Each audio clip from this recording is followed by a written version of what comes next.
Welcome to Follow the Action. I am John Layfield. I am one of your hosts. We have been downloaded in almost 2,000 cities in over 60 countries and all 50 states for a very good reason. Our guys kick more ass than you could find on a donkey farm. That's right. Last week alone, our guys, the Philly Godfather, the college kids, the 8-ball, 3-0 on the NFL. The coach, 2-1-1 in golf.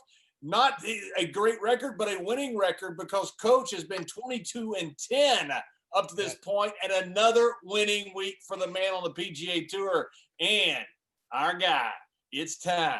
It is time. It's bagel time. Joey Odessa. Perfect. Last week on the UFC 3-0. We had our first NFL preview show that we had on all of our social media channels live 1 hour before the NFL started last Sunday at noon Eastern. The Philly Godfather and the college kid represented by Matt absolutely crushed the NFL. Philly Godfather, can you guys win any more than you guys are doing right now? I don't know, man. It was amazing how much ass we kicked on that first pregame show. It's kind of like we just turn it on whenever we want to and we kind of fall back. But we gave out sides. We gave out totals. We went through every game on the NFL board. And then I asked you a very serious question. Did you have the ball money line in the first half? And you fired, John. I didn't. I'll be the first one to admit I did not. I saw that come through, and I didn't do it. No, I'm not kidding. I didn't do it. And I'll be the first one to admit it. Hey, I got to ask live, Coach, by Philly Godfather, the legend himself. He said, "Do you have the balls to take the Jets money line first half?" I said, "Brother, I'm from Texas. We got no football anywhere. That's all I got left is balls." Damn right I'm betting on it. And we cashed. And send out a little love to Mr. Joey Odessa in the meantime, because it was your Jets we were betting on. And they still lost the game, though. Jesus. They covered, though. They covered. Yes, barely. We cashed the first half, which was somewhere between plus 250. I got it at plus 265 to plus 300, depending on what book you got it on. And we cashed the full game, got 11 points. They covered that easily. So we're happy. I know you're not happy, Joey, because you guys are 0 and whatever. I gave up on them. I gave up. Oh, wait a second. Between the Jets and the Cowboys, are they the two worst teams in the NFL? The toilet bowl, right? The toilet bowl. They'd have to step up to get the toilet bowl. They're more like a septic tank. Oh, the Cowboys not only don't have talent, they don't have any heart. They got nothing. It's the worst display of football. They're both flushed. They're already flushed, right? And let's not forget also on the podcast last week, the college kid Matt gave out a 2% bomb, and we cashed that too. So let's get right started with what the action this week. And we have the PGA Tour on a beautiful little tropical island in the middle of the Atlantic, about 777 miles from New York City, about 2 hours from North Carolina, about 3 hours from Miami. How do I know? Because I used to fly it every week to Bermuda. They on the west side of the Bermudian island. It's only 20 miles at Port Royal. Playing that golf course. I know that golf course. I bet I played it 100 times. Coach, what do you got with the PGA Tour in Bermuda? Well, first and foremost, I need to ask everybody, do you have your papers and your pencils and ready to take it down? Because we're starting the show off red hot this week. Now, understand, because you gave all the background, I don't need to go into all that. Thank you, JBL, very, very much. But this is one of those really hard weeks because there's not the top guys like at the Zozo Championship. And by the way, we came within 2 strokes of going a perfect 4-0. That's how close we came last week. So this week, when you got a guy named Will Zalatoris is the betting favorite, you know you really got to dig deep to handicap a tournament like this. So here's bet number 1, tournament matchup. Luke List. Write it down. Minus 135. None of these odds are very high. You're not going to lay a lot of juice over Maverick McNeely, the young standout from Stanford. He's got a fantastic girlfriend in Danielle Kang. She's winning on the LPGA Tour. McNeely, not winning on the PGA Tour. Bet number 2, Anirban Lahiri. Now, people at home, if they don't want to go with my picks, it's okay. But go back and look at the leaderboard for the Punta Cana Dominican Republic event, which was about a month ago. 14 holes on the water. JBL, how many holes would you say are in the wind on the water at Port Royal Golf Club they're playing this week? They got one of the greatest par three. Their coach there, hole number 16. It's a 240 carry. I played it many times. That wind's blowing. You can't get there with the driver unless you're a pro. Boom. So you got to be a great ball striker. Thank you for setting me up for that. So when I look at Anirban Lahiri, he's a guy that always shows up in the wind at difficult courses. Now, keep in mind, this is just over 6,800 yards. So it's not very long at all. This is almost like an LPGA distance and not a PGA distance. So a lot of short irons, a lot of wedges.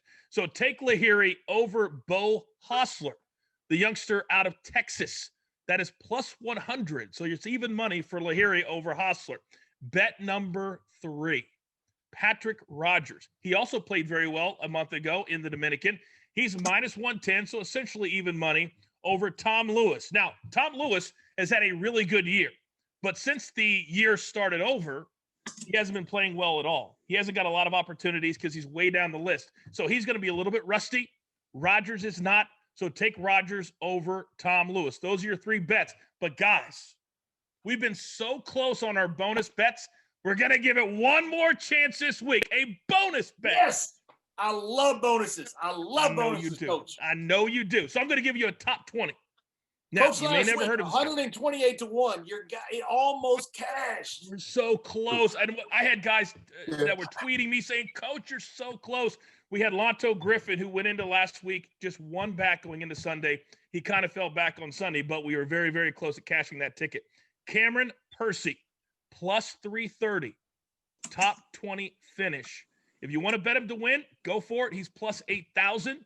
This is going to be one of those weeks where you can hit a long shot because all of them are long shots because there's not a lot of big names. Brendan Todd is a defending champion. Last year on this course, 24 under par. So it's going to be a lot of low numbers. So be ready. Don't panic if your guy gets behind a little bit on Thursday or Friday. And there you go. Those are your 4 picks this week. How did you not get to go to Bermuda? Well, vacation in there. Wouldn't that be nice? But they're very particular about who they send, how many people they send. And right now with COVID and the fact that there's been these positive tests, even on the PGA Tour, let alone the World Series, let alone all these different places, they're not sending a lot of people on site. And I'm okay with that. So we call our events from the studio in Florida, at least for the time being. JBL, you didn't tell Coach you got the invitation? And you didn't tell him? That wouldn't surprise me. I did get an invitation. I really did. I'm sure you did. I lived there for 8 years. I ran a charity there. So it was, yeah, and I did get an invitation. I didn't want to go. I know they love you there, buddy. Problem with Bermuda, they're one of the safest countries in the world with COVID. But if you get COVID while you're there, you're stuck there for quite a long time because you can't get off the island until you get it cleared in 14 days. So I didn't want to take the risk. Well, yeah, Padraig Harrington, by the way, he did a video standing on one of the tee boxes today. We're taping this on Wednesday, and he was talking about how safe they are with the testing, how much testing that they do, and that if you want to take a vacation, there's very few places in the world that you can right now, but Bermuda is a place that you can. It is one of the safest places deemed by the CDC and the World Health Organization as for COVID in the world. Let's go to somebody that is not safe, and that is the New England Patriots. They're not safe because they're not safe to win a game right now because they had a little experiment going on with their quarterback, and it's not going so well. So let's go to the man who cast a 2% bomb last week on the NFL. That is the college kids represented by Matt. I understand you have something for us with the New England Patriots. What do you have? Yeah, we have the Patriots team total under 20.5 points for this week. They versus the Bills. The Bills ranked 15th in opponent points per game, while 4 of their 7 opponents ranked top 10 in offensive efficiency, and 3 of them ranked in top 5 in terms of offensive efficiency. The Patriots, they've been averaging 19.2 points per game, which actually puts them 29th in points per game this year, and only 2 out of 6 games have the Patriots scored more than 21 points. That was against 2 of the worst defenses in the league, in Las Vegas Raiders and Seattle Seahawks. And for some reason, it seems like Cam Newton, he's only passing to the left side of the field as of late. For some reason, I can't explain it why. It could be injury. But in the 2 games that he's played since he's come back, returning to the starting lineup, he hasn't attempted any passes to the right side. He's been looking horrible. When we look back to 2019, when he was playing with that Liz Frank injury, the same thing occurred where he was only passing to the left side of the field and did not pass to the right side of the field. Against the 49ers, he didn't even attempt to pass to the right side. He just had, for some reason, he's pinpointing his passes to the left side, and it could be due to injury. It could be maybe mechanics, whatever the case is. I think he might be hurt. I'm not sure, but nonetheless, he's been struggling. We look at the Denver Broncos game where he was only able to snag 12 points for his team. He was 17 of 25 for 150 yards and 2 interceptions, 2 fumbles.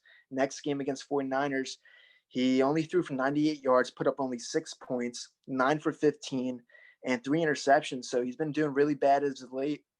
And I just can't see the Patriots scoring more than 20.5 here, especially with high winds and some rain coming this Sunday in Buffalo. Cam Newton's been struggling, and I think he's going to continue to struggle this week. Great breakdown. I love that. Not throwing the ball to the right. That's terrific analysis. That's well done. No wonder you cashed the 2% bomb last week. Incredible stuff. So the Patriots for the season, do you think the Patriots are they going to stick with Cam Newton? You think? It's tough to know. I can't tell you guys for sure that Cam Newton's hurt. All I can tell you is the patterns of him throwing to his left side and right side, and the fact that last game they actually took him out the game and put Studham in. I know Bill Belichick said it wasn't that serious, the benching, but it just might be. And if it is, we might see Jared Studham in at quarterback instead of Cam Newton. We go from a team that got rid of a GOAT and Tom Brady to a event that's got a GOAT in it. That is Anderson Silva. We got the UFC coming up. Joey, you were 3-0 last week on the UFC. You got Anderson Silva, huge name this week in the UFC, headlining this card. What do you got this week for us in the UFC? Wow, the UFC's coming back to the United States, to the UFC Apex, first of 5 events in Las Vegas, and Anderson Silva's headlining this thing. At one point, everybody's talking about Khabib being the GOAT right now. He just retired at 29-0 last week. Silva, between 2006 and 2013, Silva was all the rage. Everybody was talking about Silva being the GOAT while he was still active. Then he dropped 6 of his last 8 fights. He had the 1-0 contest with Diaz. He's coming back again. I look at this fight, I think that Chris Weidman, I don't want to say ruined Silva, but I think he really, he ruined him. Some guys, after one fight, can just, change their entire path. And Silva's been going down, now he reminds me a lot of Roy Jones Jr. He's almost like on the retirement tour. You just don't know when he's going to quit. He had gallbladder surgery. Conair busted up his knee. He's in here with Uriah Hall. Now, look, Hall is no world beater at 15-9, but he's as athletic, and he's coming off 2 straight wins. He's got some devastating power. He has been knocked out a couple of times. But, I look at this fight and I say, how are these guys, a 45-year-old guy, and Uriah, how are they going to go 5 full rounds? I like under in this fight. I saw 4.5 over -150, under is +120-ish. I don't know how these guys are going to go full 25 minutes. I think that, look, don't think that Silva can't stop Hall. All he's got to do is land something on him. Other guys have landed on Masasi, Hall landed on Masasi. I'm going to get to that next. But, Hall is vulnerable, So this bout for Silva, whether it's going to be his last or not, I don't know. The co-main event I like this Bryce Mitchell. He's fighting Andre Feely. Mitchell's 13-0. He's actually 13-1. He lost 1 fight in the Ultimate Fighter House, TUF 27. He lost by submission of all things. Bryce Mitchell's got 9 wins by sub of his 13 wins. But coming out of his last 4 fights, 3 of the 4 fights went to decision. Feely's generally a decision fighter. I don't know what plan Feely's going to take, what approach he's going to take to beat Mitchell. I would think he'd want to keep it on his feet, which is, his stronger point. But I think Mitchell beats him, and I think this bout goes over too. So the total of 2.5 over -150. Mitchell was priced about $1.60. I think he gets there. And as I was saying, we're talking about common opponents, Uriah Hall over in Bellator on Thursday night at Mohegan Sun. Gegard Mousasi is going up against Douglas Lima. Lima's coming up from welterweight. He's going up to middleweight. Lima cleaned out the welterweight division at Bellator, which, I don't want to say it wasn't too deep, but Rory McDonald was probably his best competition. Musasi's got a win over Rory McDonald. His last win, he avenged the loss against Lyoto Machida. Went to a split decision. He'd look at Machida and say, geez, maybe he's a little long in the tooth, kind of like Anderson Silva. He's on that retirement tour. But in this fight, I think that size matters. And in this fight, I think Musashi is going to beat Lima. I think $1.50, $1.60 is a cheap price for him going into this fight. Speaking of size matter, Joey, and Bellator, you got a friend of mine, Jack Hager, I know him as Jack Swagger in the WWE. I think you knew Coach. He didn't like Coach. Nobody did. That's a different story. I'm joking, Coach. I'm kidding, Coach. It's okay. That's okay. Yeah, he's a big tough guy from Oklahoma. Had a pretty good college record. I'm sure the MMA purists out there are upset about how much press he's getting right now. What do you think about my friend, and he is my friend, Jack Hager, fighting in the Bellator on Thursday night? Well, there was a price on this fight. They opened him actually low, -300. He's fighting the pride of East Tennessee State University, Brandon Calton, I guess his name is Brandon Calton. He's 40 years old. He's 2-0 in MMA, and he's an ex-Pittsburgh Steeler. And, Jake is up to -700 now. And I can't imagine what's going to happen in this fight, but you have to almost watch it for entertainment value. I mean, look, Colton was a decent football player at East Tennessee. He was a honorable mention All-American, defensive player, whatever. But Jake, I mean, when all things equal, you take that wrestling that Jake had at Oklahoma University. He was an All-American. He wrestled some really great guys. He beat Dustin Fox, an eventual NCAA champ for Northwestern. He competed against Steve Mocco, who I thought was arguably the greatest heavyweight wrestler of the last maybe 20 years or so. So look, does Jake Hager win this fight? Probably. Would I lay 7-1 on him? I just can't do it because of the what if factor. But you know what? As far as athletic, Hager is just miles ahead of this Colton kid. I mean, Colton would need something really big to beat him. He'd have to catch him, knock him out, and I'm sure that would disappoint the executives at Bellator. And it'd make a lot of the fans happy because Hager is. He's got that personality. He learned a lot in WWE. I love Jack. Now let's be clear. Joey talks about not laying 7-1. Joey, the only guy that I would lay 7-1 odds on is Paul Felder. If he was, no, you didn't. No, you didn't. No, you were getting along. I did. I would lay 7-1 Felder against Joey. This bout is probably slightly more competitive than Felder against me. I'll give Felder credit where credit's due. I'm a 50-year-old man now, and I'll just say Paul Felder is a star athlete. So I think this bout's a little bit closer than Felder with me. And Ed, if it was close, if the odds were tight, I'm down for doing business. You guys can just, let's bet the prop. Look, that should, that sting, like Marcellus Wallace said, that'll go away, but that money spends. Anyway. I love it. Hey, Joey, in all seriousness, how do you think you'll do against the BITB? That would be the old boyfriend in the box. How do you we talk about doing business. Or Jake, I would definitely do business if I was Athletic Al in there against old Joey Bagels. Didn't Hornswoggle beat Coach or something? He blew me up. He didn't beat me. He blew me up. Wait, that dude's like 3 foot tall. I'm 5'9", and that dude's half the size of me. How'd you let that dude beat you, Coach? Here's the thing. This is the God honest truth. Straight truth, and JBL can attest to this. I've taken frog splashes from everybody in the last 15 years in pro wrestling. Nobody is stiffer than Hornswoggle. The reason being, his body is so short that he can't land around you. So he lands on you. He weighs about 250, and he's 4'2". So for a 3 count. 2, 3. Billy Godfather, Coach is the only one that would bitch about somebody as small as Hornswoggle jumping on him. That was a story. Plus 250. I got Hornswoggle. Give me Hornswoggle for the limit. I was at a bar one time with Hornswoggle, and he throws a beer over his head, and he hits the guy behind him. 100% true story. And the guy wants to fight him. So Hornswoggle, he's not afraid, and he squares up like this to fight him.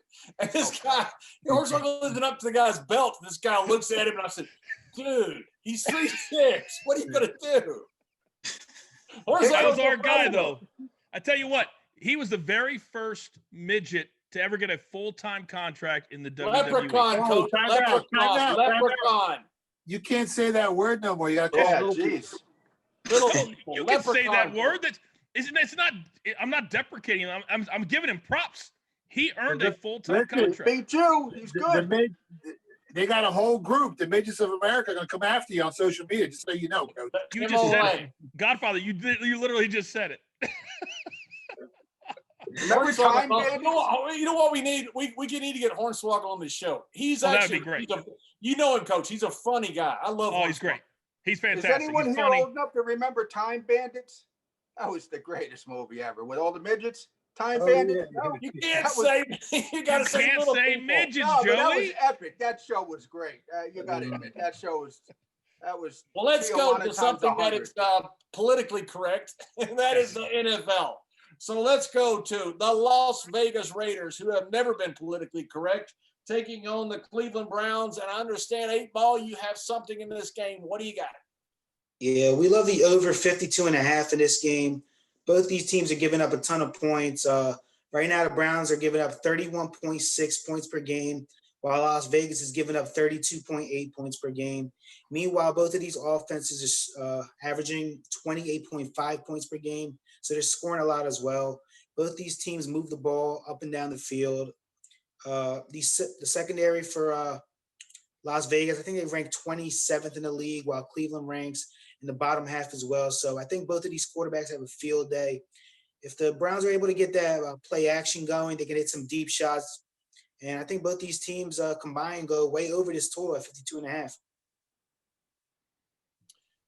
And Coach, are you not supposed to hop in here now? And No, I'm getting ready to ask a question before I go. It was called a pregnant pause for dramatic sake. What? The question I was going to ask the 8-Ball before I get to you, Johnny, is so many overs came in the first couple of weeks. I mean, pounding the overs. Have you seen in your research that now the market has adjusted and less overs are coming in? Yeah, a lot of these games are actually, been going under lately. They're coming out with the high totals. You're seeing the sharp money come in and just punch the under, and you've seen it drop by 3 points. So I definitely see the market correcting itself. All right, very good. Thank you for answering that question. Now, Mr. Superstar, I can get to you. Now, a lot has been going on. We've only got a couple months left in this horrendous 2020 year that we can't wait to get out of. You've seen something going on this week with Google. Tell us about it. Yeah, Coach, and I'm sorry to cut you off there. That was a terrific question for an expert, the 8-Ball, who also answered it expertly. So let me go into a little bit about what the market's doing right now. The market is selling off right now, and people are claiming all kinds of different reasons for it. It's very simple why the market is selling off. You have the race is tightening for the presidential election. So because of that, the market, when you talk about as far as where the market is going to go, they don't care as much who gets elected president. They care somebody gets elected president. And right now you could have a very high rate of a potential contested election on November 3rd. Now, while that may give you some civil unrest and some bad things, it'll be solved pretty quick after that. Probably 5 to 7 days, you'll find out who's the president if it is contested. But what that does is that kicks the stimulus can further down the road. You had the stimulus from the government that has come in and has helped save businesses and a lot of people, about 11 million still unemployed because of this pandemic. If you don't have stimulus now, if you have to wait till January because you have a contested election, everybody hates each other in D.C., you're going to have a much bigger stimulus then because you're going to have to cover the fact that you let a lot of businesses go bankrupt in this meantime. So this is very important to the market as far as the presidential election next Tuesday. As is it going to be decided? And if it's decided, are you going to be able to get some type of stimulus into this economy that will help stave off a lot of these bankruptcies and a lot of these personal defaults? Now, another thing that's going on big in Worston right now with the presidential race is Google. You saw Google on the Hill this past week, all getting interviewed. People are going after the social media companies for alleged bias, for conservative bias, for liberal bias. Whichever side you're on, you're accusing these guys of something. Now, if the Republicans get into the White House and the Senate also, more importantly, because that's where the legislation will come from, they're going to go after people like Google because of the search engines that are coming down as far as conservative bias, what they allege. If the Democrats get in, they don't like monopolies. So they want to break up big tech. Now, here's the upside for Google. Look at what has happened to great companies in the past 100 years that have been broken up. Look at Standard Oil with Rockefeller. He hid for about 6 months from the government from a subpoena so he wouldn't break up his company. It made him the richest man in the history of the country. Look at Ma Bell when it got broken up. They didn't want to get broke up. All of those baby bells worth as much as Ma Bell. Look at Microsoft when it got broke up. You had Microsoft trading at a split adjusted about 10 cents in the 1990s. It's up 2,000 times since all those hearings against being a monopoly. That means if you invested $10,000 in Microsoft back in the 90s during those monopoly hearings, you have $20 million right now. Google, if broken up, I don't think they will be, becomes a much better company. You're going to put AdSense, you're going to put all your subsea cables, you're going to put your Gmail, you're going to put your search, all in different companies. Could be the best thing that ever happened to Google. But if they don't, it's valued right now about $1,500 a share. That's about a $1 trillion market cap. Right now, the projected average stock price for the end of the year is around $1,700, about a 15% gain. I think you got a great company here, especially with the pandemic for the next, say, 6 months, because people are using the internet so much. You're compressing time.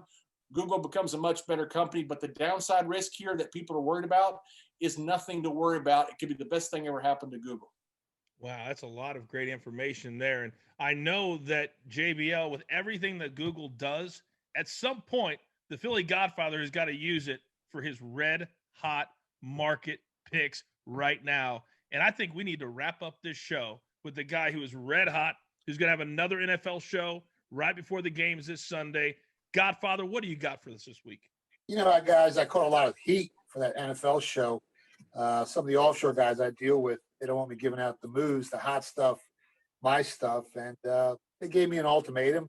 I basically told them to go F themselves. I'm giving out the stuff on Sunday for everyone to, to make some money on. But let's go to the Dolphins and the Rams here. I'm going to be on the island this week again, like I was last week with the Jets in the first half, on that money line ticket that we had. But I'm holding a Dolphins ticket +4. Some people call me crazy. Some people call me a sick, when it comes to sports. They're going to say it again this week, but I really like my chances here with Miami at this price. Like I just said, the whole world's going to be all over the Rams this week, like they got Monday morning's newspaper, especially after they witnessed Sean McVay's team just dismantle a Chicago Bears team that was previously 5-1. But there's a weird phenomenon that's been happening the following week after playing the Bears this year and banging your head, against that tough defense they have. Teams are just 1-5 straight up after playing Chicago this year, and their average loss is close to 15 points per game. So anytime teams have played the Bears the following week, they haven't been able to perform at an optimum level. I also like the fact that Miami's coming off a bye, and they played some of the better teams in the NFL this year. Really, really tough. I mean, they hung in there with Buffalo and Seattle. They actually had leads in both of those games going deep into the fourth quarter.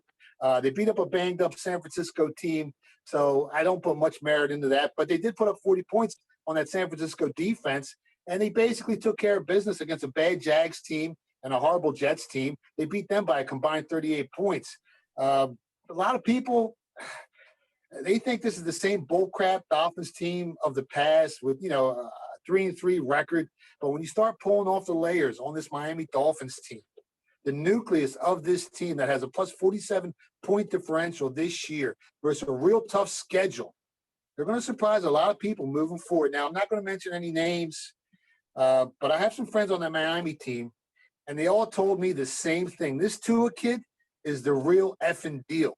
I just can't wait to see how he looks on an offense that's been averaging 30 points per game over recent play, and he can really take this team to another level. If Tua can stay healthy, you could see Miami with a shot at making the playoffs this year. Now, before the season started, it was a 3% burial. I gave out the Dolphins over 6 wins, and I think we're going to cash that easily. And the one thing that people aren't talking about is this Dolphins defense is actually pretty good. People don't realize this defense is ranked 5th in the NFL in points per drive. So, in my opinion, I think this game's a coin flip.